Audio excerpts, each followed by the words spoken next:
you guys like my cup? It's from Curology. It says, pardon my glow. I am looking very glowy and moisturized. Ashiness?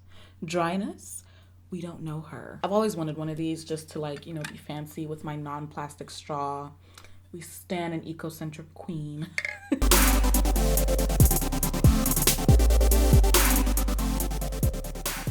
Hello, if you've never seen me before, hi, my name is Youkeyy, and if you are a returning subscriber, welcome back. A one, a two, a one, two, go. Welcome back, welcome back, welcome back, yeah, yeah, yeah. Hey guys, welcome back. How are you doing? How's your day going? What did you do today? How was work? How was school? How are you feeling spiritually, psychologically, physiologically, mentally? What did you eat for lunch? Did you have breakfast today or did you not? Are you intermittent fasting? How are you? How's your diet?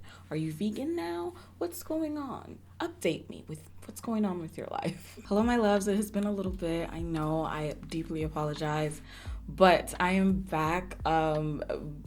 Pretty exciting time to be a beauty vlogger at this moment because there are so many new releases coming out, which I'm super excited for. And today I'm going to be doing a You Tried It video. Hashtag You Tried It. You guys remember that? Youkeyy tried it. Like, you tried it. We dropped the key. Yeah, if you're an OG, you know what's up. I give you guys the lowdown, the tea, the coffee, the horchata on some of these beauty products to see what are they really about? What are we getting ourselves into? Can we trust these companies with our coin, with our wallets, with our PayPal? Today I'm going to be trying out the Pat McGrath Labs Skin Fetish Sublime Perfection Foundation. There has been quite a lot of buzz on this foundation, you guys. For one, it is $68. $68. I think this is the most expensive foundation review I've ever done because the Giorgio Armani, actually I think the Giorgio Armani was a little tiny bit cheaper than this. Yes, it was $68, and with Texas state tax that came out to be $561 for a total amount of $73.61 just for this foundation only. However, I noticed that with this foundation, you're actually getting more, a little bit more than you do with other foundations. You're getting an extra 5 milliliters more. So this foundation actually has 35 mLs or 1.18 fluid ounces of product in it. I noticed that a lot of foundations, the standard tends to be 30 mLs or 1 fluid ounce. Pretty sure you guys already know who Pat McGrath is. She is a wonderful, world-renowned makeup artist and brand owner at that, and just, yeah, she's awesome. So let's get into this foundation now. Can we just talk about the packaging? So this is the box it comes in. In the clip you guys are looking at right now, the box is fresh, it is brand new, it is beautiful. But sad to say, I mistakenly sat on this. I placed it on my chair in my studio, sat down without looking, and now it's a little bit crushed and looking a little bit sad, but I'm gonna keep it anyway because it looks luxurious. And now for the foundation itself. If you take away the color of the actual foundation and let's say replace this bottle with just water, I would actually think it was a perfume. It legit looks like it could be a luxurious perfume bottle that you spend like, I don't know, $250 on or something, right? The gold trim just adds this touch of elegance. You guys know I love gold. I love things that look pretty. I love things that look elegant and luxurious. So this is way up my alley. The body of the pump is gold. It's not that weird, cheap looking gold. It looks like, obviously I know it's not real gold, but it looks like it could be. There are 36 shades and they span across 5 different levels in terms of skin tone. So you have light medium, you have medium deep, and you have deep. Now, I only bought the foundation because when I went into Sephora, that's all they had. They said that the powder and the primer are only available on the Pat McGrath website. I did purchase this on launch day, but I'm just not getting the video up. I don't want to talk about it. Unfortunately, the Sephora I went into, in my opinion, just had significantly worse lighting than other Sephora locations I've been at. I don't know. I probably will not be going to that Sephora again to try to like pick a foundation and try to shade match myself because it was dim. And I've been there several times and I've noticed it. Like, it's just not as well lit as other Sephoras. Anyway, so I was struggling a little bit with figuring out what the best match for me was. I'll show you guys some of the clips I put up on Insta stories because I was kind of struggling a little bit. And I'm a little bit nervous for this video because I really don't know if this is going to be a great match for me. I got the shade MD24. Prior to going into the store, I did try to go on a Sephora website and try to match myself using their online system where you put in your perfect match or your close match in a different foundation, and then it tells you, oh, this will be your shade based on what shade you are in this other foundation. So I did that, and it said MD24, I believe. And when I got in store and I swatched it, I felt like it just looked too light on me. So I swatched everything up until deep 30 something, and everything just looked like it was either the wrong undertone or just too dark, or it was just something weird going on, and I wasn't sure whether it was a Sephora lighting. It probably more than likely was. So I went back to MD24 and I was like, you know what? Let me go get a pump of Too Faced Chai and swatch it on the back of my hand. And whatever foundation comes closest to that, that is what I will pick.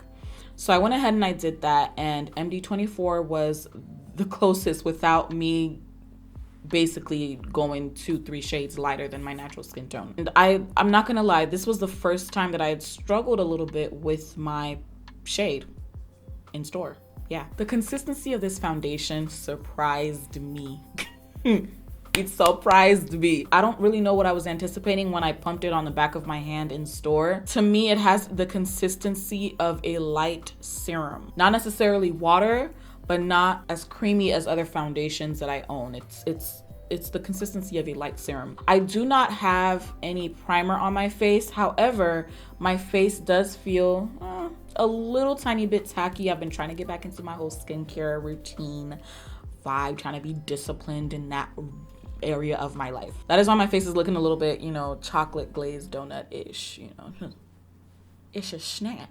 I toned, I put on my serum, my vitamin C, my sunscreen. Oh, by the way, the sunscreen that I do have on is Black Girl Sunscreen. It is an oxybenzone and paraben-free broad spectrum SPF 30 moisturizing sunscreen lotion.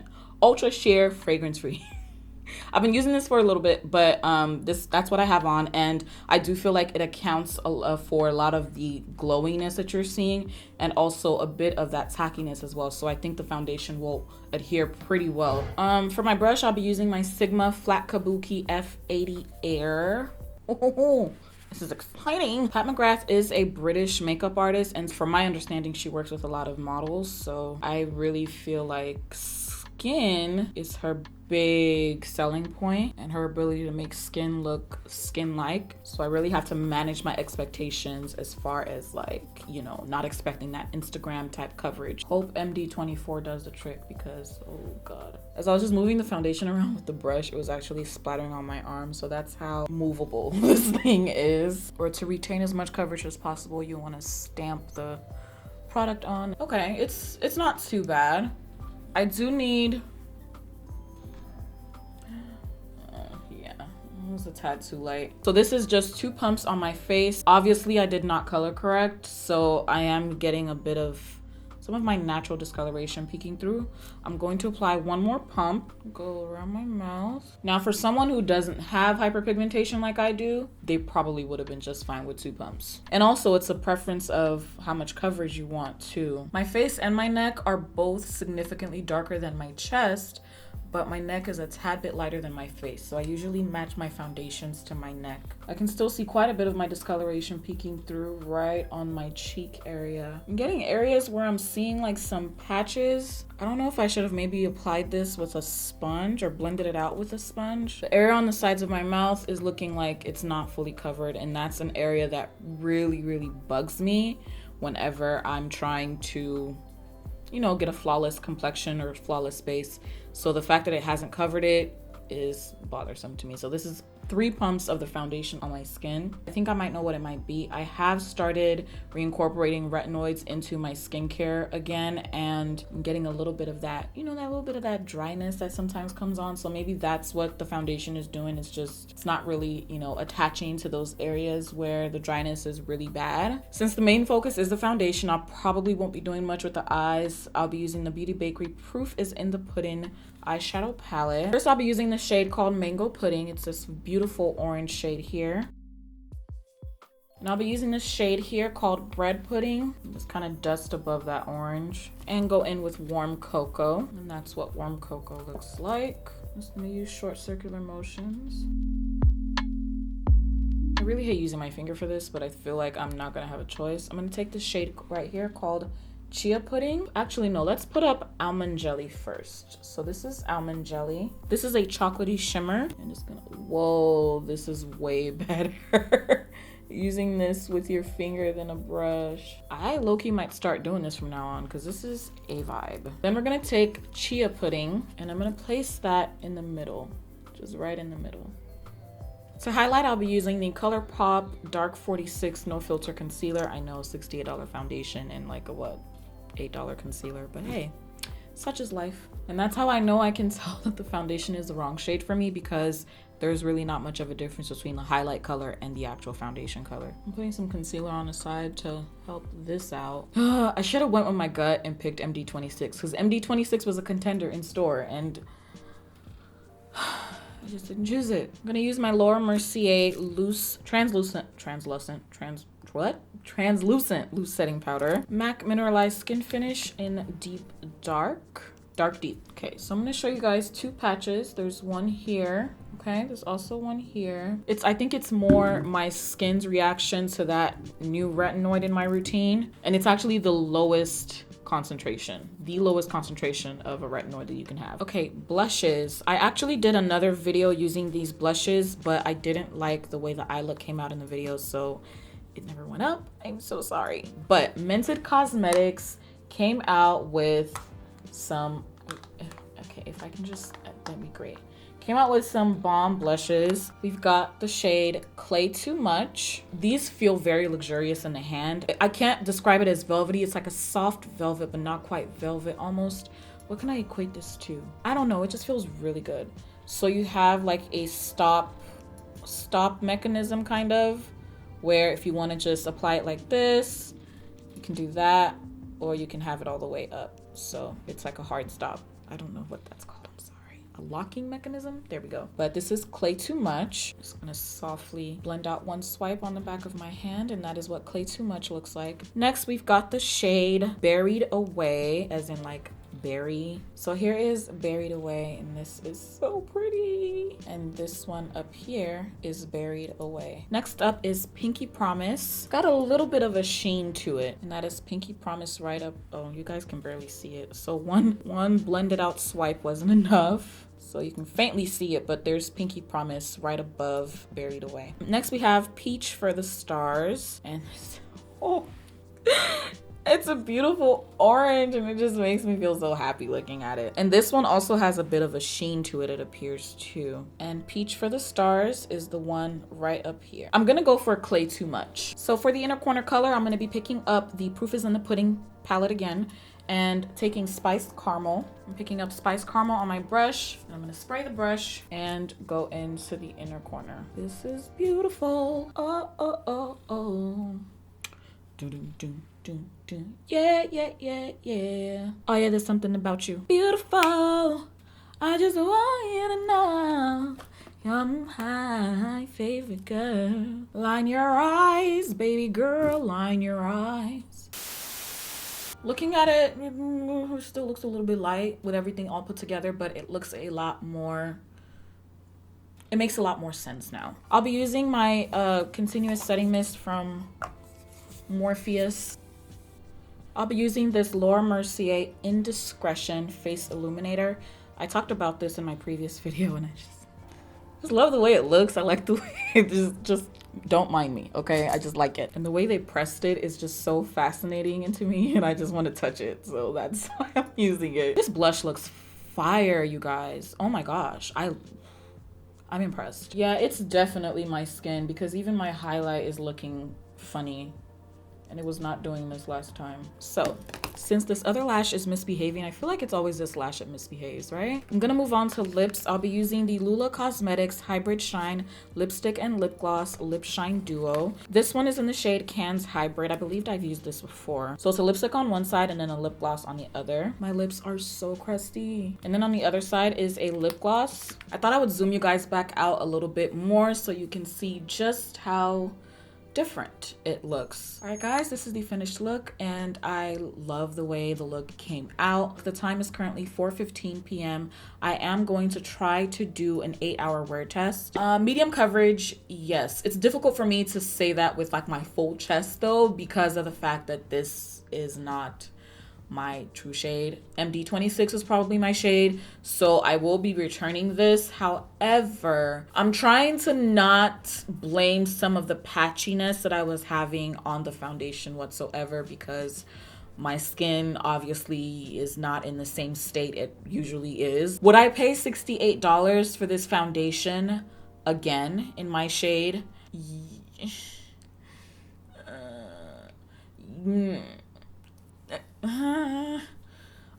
I don't know.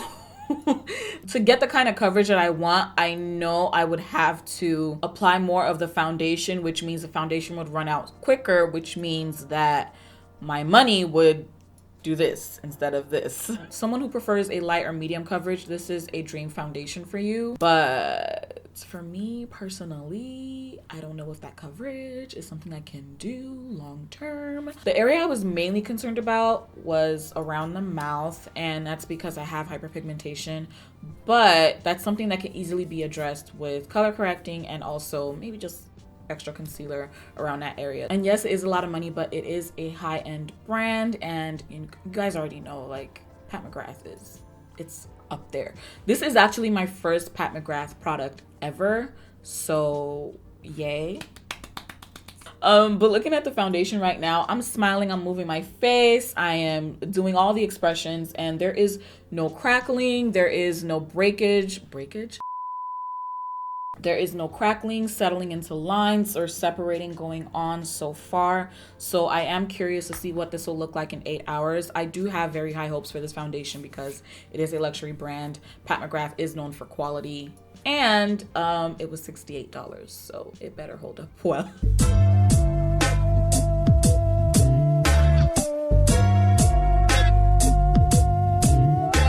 All right, guys, I am back. There have been 0 touch-ups. 8 hours have elapsed. I'm actually gonna reapply the lipstick now because I just kind of want, I don't know. I don't like when it's like rubbing off, but the lips actually held up pretty well, especially the top lip for whatever reason. I barely have to touch up the top at all. Wow, that's crazy. And I mainly wanted to reapply this just so that the before and after shots look somewhat congruent. You're not distracted by the fact that lipstick is missing in one of them, so you can really focus on the skin. It is now 12:22 a.m. actually, as I'm speaking to you right now. I do have combination skin. I tend to get oily in my T-zone, but dry everywhere else. So with this product, I am oily to the middle of my face. So chin, nose, around the nose, cheeks. But you can see that right here below the hollows of the cheeks, I'm not oily. And I tend to not really mind the glow per se. It still looks good. I mean, I don't see any separating.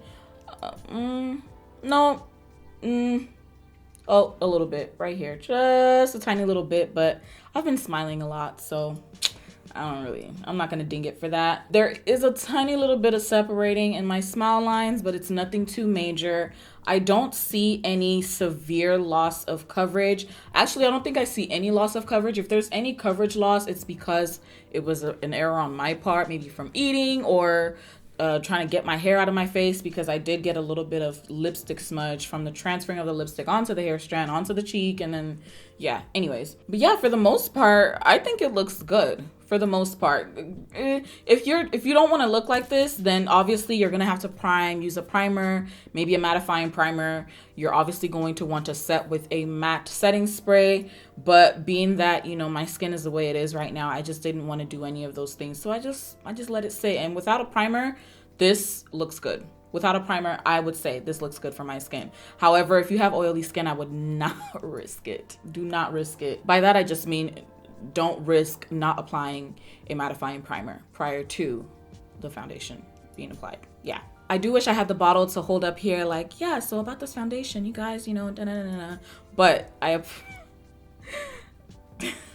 returned it to Sephora during the wear time. You know, I was running errands. I'm like, you know, might as well. I'm already doing a video on it anyway. It's already on my face, so I returned it to Sephora. I did not pick up MD26 because I just have a feeling that I don't want to spend this much on a foundation that's not like the kind of full coverageness that I want. I'm not saying that there isn't an appropriate time and place for this foundation, because obviously there is, but I just don't see myself using this frequently. I would say I don't see myself reaching for this frequently. It has nothing to do with how the foundation wears or the formulation or anything like that. It's really just the coverage. I need more coverage. That's just me personally. But do I see this being for all skin types? Yes, if you know how to prep and set for your skin type. I do see it being for all skin types. I was afraid that there were going to be some areas of patchiness that I mentioned previously when I was applying the foundation. I thought they were going to get really exacerbated and obvious during the wear time, but they didn't. Everything melted beautifully together. And I actually thought that because my skin was acting the way it was, that I wouldn't have as much oil as I do, but I do. But yeah, $68 is a lot of money. The only other foundation I have that's that pricey is the Giorgio Armani. And to be honest, like, I rarely reach for that. I'm just gonna be completely honest with you. I rarely reach for it. It's great. It's good. But the price. I'm starting to feel like I need to get some rest. So I'm gonna end the video here. Thank you so much for hanging out with me once again.